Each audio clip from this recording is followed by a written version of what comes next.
Let me tell you something. One of the I would say top 3 comments that I get from fans that write to me directly, like DM and is that we sound different from the other podcasts because they can tell we're keeping it real, because they can tell nothing's being held back. We're not worried about getting work somewhere. We're not, you know what I mean? You can tell.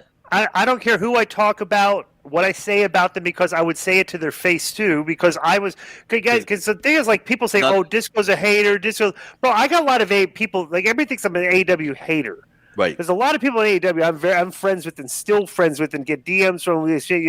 There's not like this thing where I'm like trying to, like I'm not like Cornette. Yeah, but to their fan base. Their fan base, if you're not putting them over 24/7 and giving them, you're a hater, blowing them. That might be part of the reason I haven't been back, because there have been people when I went there that they were not, they looked at me, they didn't even shake my hand because I said on the show, and it was, usually people that I had. But I wanted, and I'm like, we would tell these people, dude, you're a booker. Right. I was an agent. These are conversations I would have with you one-on-one, talking to you directly. They know that. But I'm just doing this for an audience because this is what we're getting paid to do. Right. So it's like, I said, like, they don't know that, that's on them. You know what I'm saying? Let me tell you, if anybody that's listening to the show, okay, in the past, Seth Rollins was always on the disco list. Seth Rollins and everything, but in the past, like 3 to 4 months, I've been very complimentary. Picked it up, right? Okay, great. Do you want to hear something hysterical? Yeah. He's following you now? I'm no longer blocked on Twitter by him. That's great. How about that? That's great.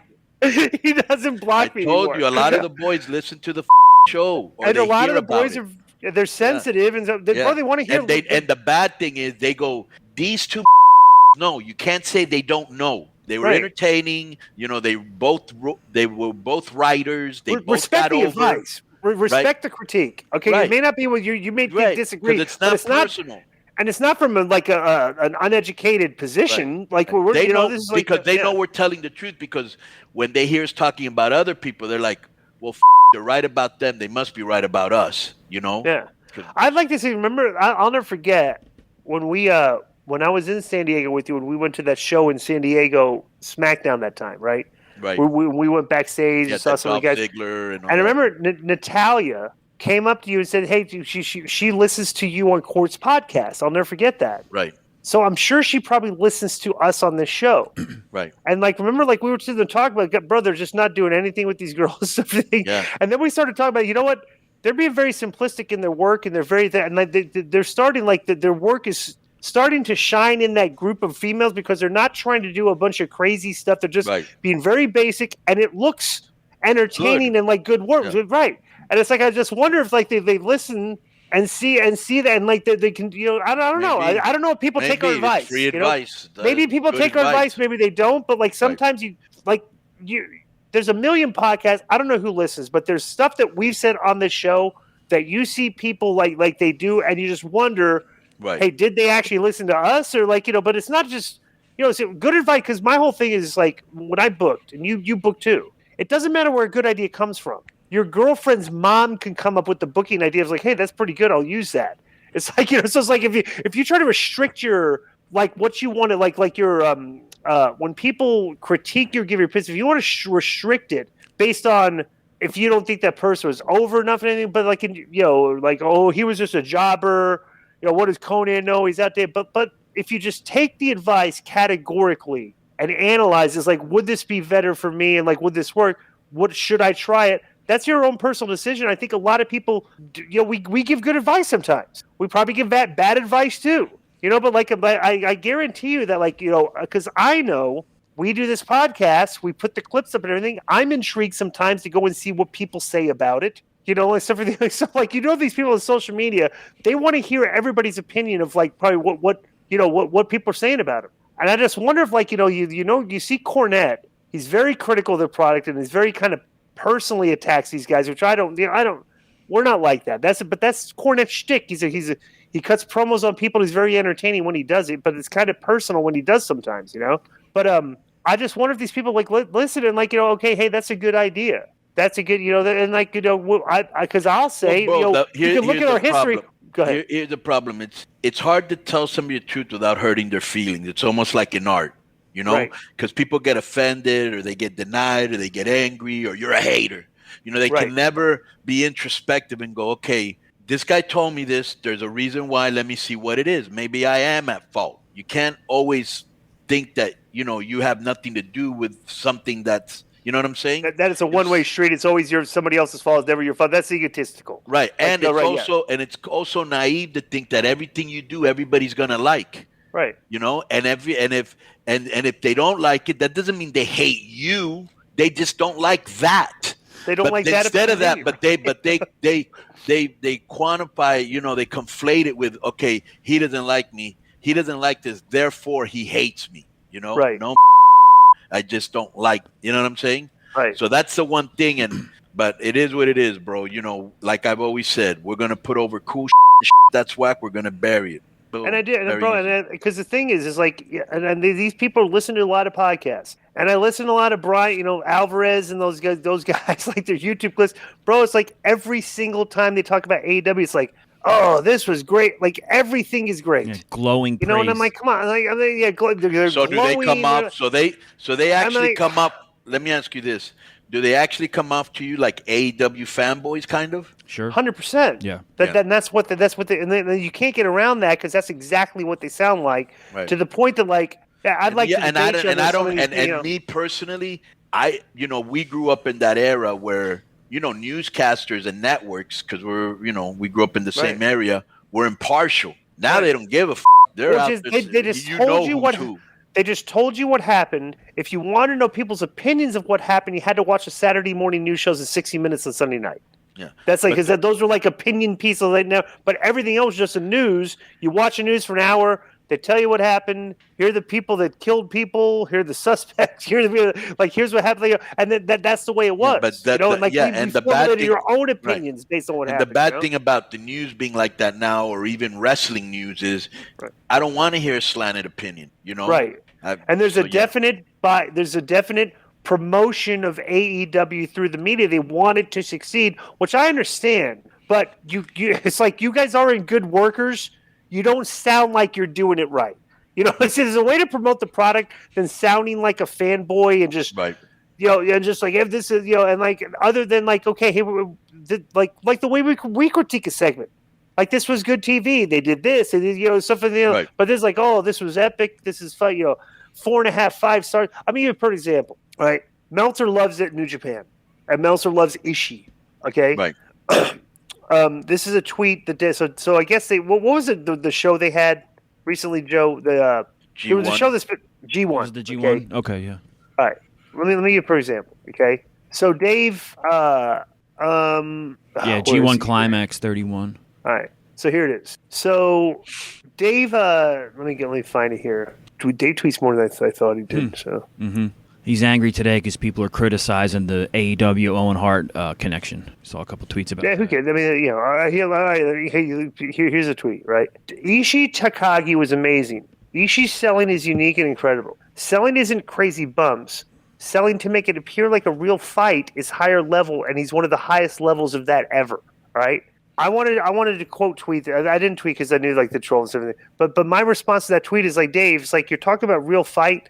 Watch this match. These guys are standing there letting each other forearm and chop each other back and forth. It's like, that's not a real fight feel, in my opinion. You know what I'm saying? Like real fight feel is like Terry Funk and Jerry Lawler throwing good punches at each other and selling them like they're fighting each other. Mm-hmm.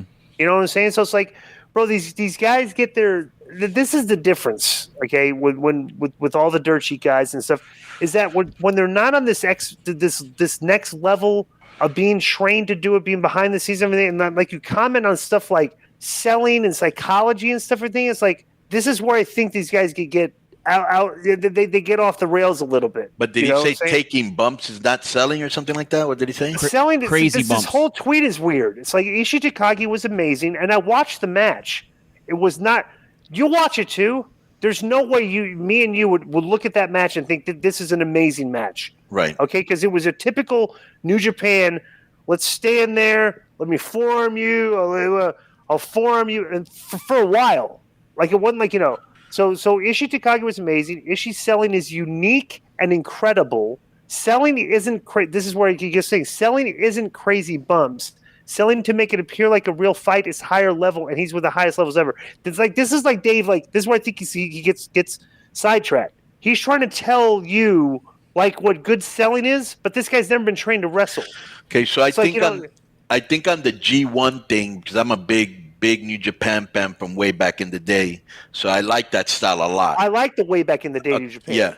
New Japan these days is not like I don't like it. You know? What I think he means is when you look at that fight compared to other wrestling matches, it looks more like a fight. But having said that, I think bumps are part of the selling. That's an art too. Crazy bumps too. Making the other guy look good by doing a flip. Nothing where you're gonna hurt yourself, but like when Kurt Hennig wanted to make you look good, he made you look great. Tanaka, Psychosis. These guys. Well, they're art. The art of selling is an animation. Pat Patterson is putting effort into selling. Yeah. A lot of guys sell. You did this too a lot. Okay, you were not because like you were lucha guy and everything, but when you had to do American sell, a lot of times you would just dead sell. Right. Like you take it and you just lie there like you're out like you learned. Like hey, selling's more animation in the United States. Right. Like we get like hey, you got to roll, you crawl around, you got to show it's everything. But like in lucha, you got to take big bumps. And you're done.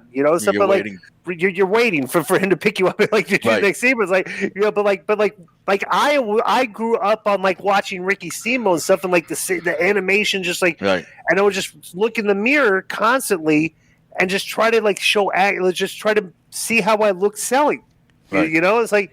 That's and then, like selling is is effort.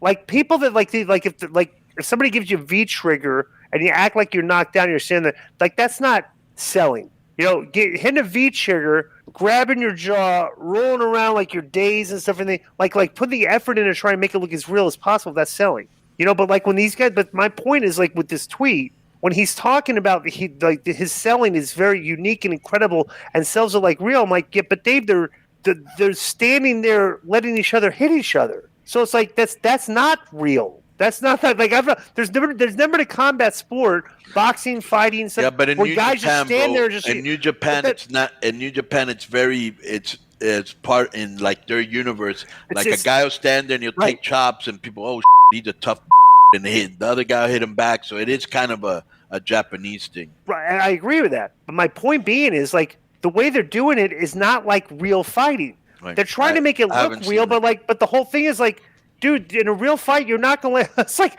bro, if I'm gonna fight you, are you gonna say, hey, give me your best shot right in the jaw? Right. And if I did, like being a decent sized guy, I would trust probably about a 90% chance I would probably knock you out if you give me a free shot at your face. You know what I'm saying? And it should be because I'm a decent sized guy. The fact that like that never happens is like just that whole Japanese philosophy. I don't think it's.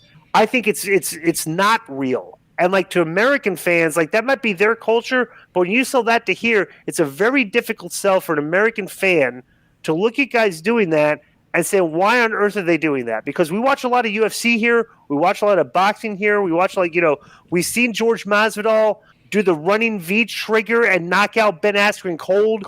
And the wrestlers do it, and they do 6 or 7 a match, and sometimes they don't sell. It's like there's a different level of like consumption of combat fighting that we've had here in the United States that like you kind of like sort of like have to respect if you're going to be a professional wrestler psychology wise. And I don't think the wrestlers today do that at all. And I think Dave and these other guys are fans of that. Right. And they don't like look at it like kind of like we do. It's like, dude, that's not the best psychology because you're not selling a real fight to people, even though you think you are. Like I say, we all think differently. I mean, that's the way he thinks. That's the way he thinks.